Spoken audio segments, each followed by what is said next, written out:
무리가 빌립의 말도 듣고 행하는 표적도 보고 한 마음으로 그가 하는 말을 따르더라 했어요.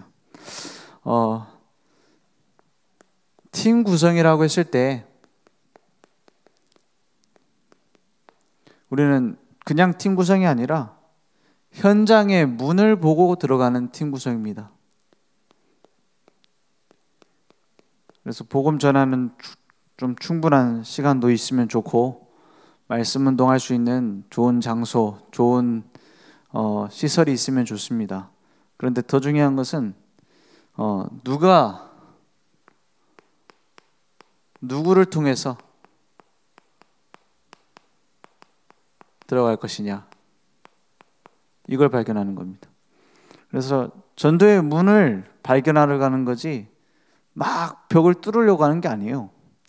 그래서 복음 전달될 그 문을 발견하는 눈이 있어야 됩니다. 그래서 우리는 복음을 가지고 가서 설득하는 게 아니라 선포하는 것이고, 가장 가치 있게 증명하는 것입니다. 증거하는 것이고요. 그런 것이지 나는 안 듣겠다 하는 사람을 붙잡고 있을 필요가 없어요. 왜냐? 하나님이 어떻게 했느냐? 준비해 놨어요. 그걸 발견하기 위해서 내려놔야 됩니다. 뭘 내려놓냐? 이 사람을 꼭 바꿔야겠다라는 내 동기, 혹은 내가 이 현장에서 얼만큼 하겠다라는 목표, 그런 걸 내려놓고 하나님의 계획을 찾는 겁니다. 어디든지 있습니다. 이걸 발견하는 거예요. 그래서 우리는 이미 승리한 싸움을 가서 승기를 꽂으러 가는 거예요. 그런 것이지 막 열심히 해서 하는 게 아니라 여리고성이 무너질 수밖에 없는 이유를 알고, 우리는 정확한 뭐부터 해야 되냐? 분석이 되어지면 거기에 대한 진단이 되어지면 중요한 응답을 받게 됩니다. 그래서 예전에 우리 류광수 목사님이 현장에 캠프를 할 때 성도들이 은혜 받을 수 있는 말씀을 전달하는 게 아닙니다. 막 강단에서 예배드리면서 은혜 받을 수 있는 말씀을 전달하는 게 아니라 그 현장에, 그 지역에 예비된 제자를 향한 메시지를 성도들을 통해서 전달할 수 있도록 메시지 주는 겁니다. 하나님의 뜻을 전달하는 거예요. 그죠? 위로받고 은혜 받는 게 아니라 그 현장을 향한 메시지입니다. 그래서 강단 말씀을 가지고 성취한다가 아니라 강단 말씀을 가지고 현장을 보는 눈을 여는 겁니다. 아나니아가 준비되어 있는 곳에 사울을 보냈다 했어요. 그게 캠프입니다. 그죠? 막 어떤 사람을 변화시키고 어떤 사람을 만나서 무슨 말을 했고 중요하지만, 하나님이 강단 말씀을 나에게 어떻게 성취하시겠느냐. 그래서 우리가 잘 안 될 때 더 중요한 응답이 준비되어 있습니다. 예수님은 제자들 현장에 보내놓고 항상 뭐 했냐? 점검했어요. 그게 더 중요합니다. 그래서 말씀 붙잡고 와서 현장에서 응답받는다, 이거보다 와서 포럼하고 거기에 대한 의미를 발견하고 점검하는 게 훨씬 중요해요. 마치 진짜 낚시하는 사람은 낚시 물고기를 몇 마리 잡았는지가 중요한 게 아닙니다.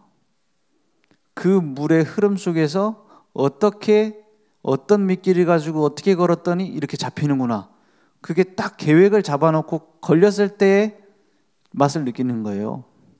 전도자도 마찬가지입니다. 막 영접이 많이 되고 막 다락방 운동 막 지교회 여러 개 열리고 교회가 부흥되고 여기서 행복을 느끼는 게 아니고, 하나님이 준비하셔서 하나님이 인도하시는구나, 이때 행복을 느끼는 거예요. 점검입니다. 그래서 제자들이 막 흥분해서 오니까 누가복음 10장에 19절에서 20절에 뭐라 합니까? 막 귀신 들린 자가 치유받고 병든 자가 고쳐지고 이런 현장을 얘기하니까 예수님이 뭐라 합니까? 내가 번개처럼 사단이 떨어지는 걸 봤다. 그리고는 내가 너에게 뱀과 정갈을 밟으며 원수의 모든 능력을 제어할 뭘 줬어요? 권능을 주었으니 너의 지체가 결코 없으리라. 그 정도는 뭐예요? 기본이라는 거예요. 그리고 뭐라고 합니까? 그런 걸로 기뻐하지 말고 너희 이름이 하늘에 기록된 것으로, 생명책에 기록된 것으로 기뻐하라. 그게 점검입니다. 그래서 우리가 현장 사역을 하는 게 아니라 날마다 복음화되어져야 돼요. 날마다 복음으로 들어가는 겁니다. 그러니까 정확한 분석 진단이 되어져야 뭐가 나오냐?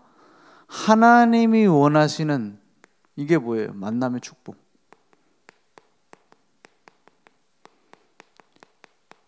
이미 와 있는데 그것에 대해 관심이 없는 겁니다. 그러니까는 어떤 식이냐? 당장 뭐 사탕 주면 기뻐하는 아이처럼 그냥 막 응답 받으면 기쁘고 아니면은 실패고, 그게 아니라 이미 하나님이 만나게 하셨어요.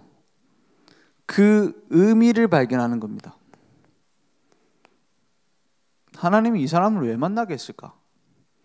그죠? 내 지역에서 캠프를 한다고 하는데 하나님이 원하시는 만남은 어디 있을까? 그걸 찾는 거예요. 그래서 전도에 문 역할을 할 사람이 있습니다. 문 역할을 할 사람을 억지로 막 제자로 만들려고 할 필요 없어요. 문 역할을 할 사람이 있어요. 그리고 그 중에 또 제자로 쓰임받을 사람이 있어요. 갈급한 자, 충성된 자, 사명자, 이런 사람이 있습니다. 그걸 내가 바꾸는 게 아니에요. 하나님이 준비해 놓은 그 의미를 발견하는 겁니다. 그러면 거기에 맞는 동기를 내려놓으면 보입니다. 하나님 이 사람을 통해서 하실 계획이 뭔가, 거기에서 뭐가 나오냐면 기도 제목이 나와요. 올바른 기도 제목이. 그래서 가능하면 그 친한 사람 안 친한 사람이 아니라 성령인도 받아야 돼요. 하나님이 원하시는 계획, 하나님이 지금 캠프에서 원하시는 계획이 무엇일까? 올바른 기도 제목부터 발견되어져야 되죠. 거기에서 뭐가 나오냐면 실제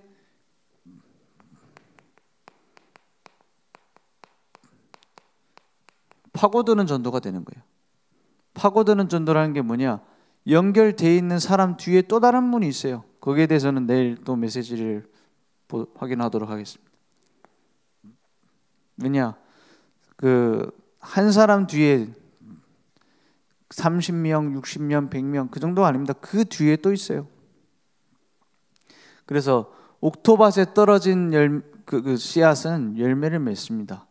그걸 두고 씨를 뿌리는 거예요. 씨를 뿌리다 보면 뭐가 나와요?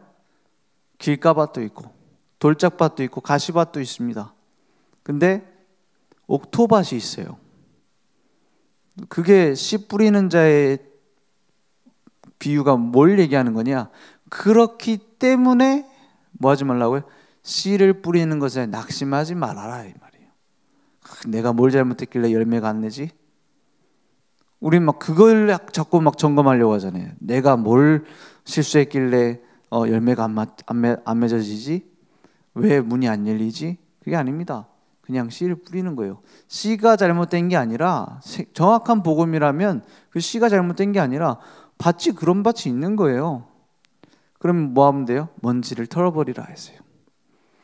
그래서 알던 사람을 만나서 관계 전도를 하는 것도 상관없고 처음 가는 곳에 상관없습니다.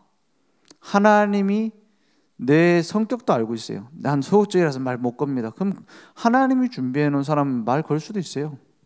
그리고 또 다른 길로 연결될 수도 있고요. 그건 내 생각이죠. 그래서 한 사람을 파고드는 겁니다. 그 전도 캠프에 좋은 방법 따로 없습니다. 하나님이 나의 복음 전할 것을 아시고 만나게 하시는 거예요. 그러면 거기에서 뭐가 나오느냐? 오늘 현장 갔다 왔는데 어떻게 했더니 어떤 만남이 있었다. 어떤 사람은 어떻게 대답을 했다. 다 그런 게 있어요. 거기에서 우리는 질문이 나와야 됩니다. 결국에는 이 말씀 운동을 이 현장에서 어떻게 시작할 것인가? 그래서 5가지 기초를 자꾸 얘기를 하는 거예요. 전도 캠프 이후에 여기에서 말씀 운동을 어떻게 시작하고 어떻게 지속할 것이냐, 여기서 어떻게 기도 운동 할 수 있을 것인가, 치유죠. 거기에 대한 눈을 가지고 보는 거예요. 복음을 받았냐 안 받았냐가 아니라 이곳에 필요한 말씀 운동은 무엇일까? 그죠? 저 사람이 어떤 말을 했다. 중요한 것은 그 말을 그냥 듣고 기록하는 게 아니라 하나님이 원하시는 이 현장의 모습이 어떤 모습인가? 실제로 이곳에서 제자운동 좀 시작하려면 어떤 현장을 파고들어야 될 것이냐, 거기에 대해서 보는 겁니다. 그래서 캠프 때 응답받는 게 아니라 캠프 이전에 그리고 캠프 이후에 더 응답을 받게 됩니다. 왜냐? 하나님이 실수하지 않기 때문입니다. 오늘 그 응답이 우리의 만남 속에, 팀 구성 속에 다 있습니다. 그걸 놓치지 말고, 하나님 지금까지 만들어 오신 계획이 있습니다. 그걸 놓치지 말고 하나님이 하시는 걸 끝까지 봐야 돼요. 그것을 발견하는 캠프 되기 원합니다.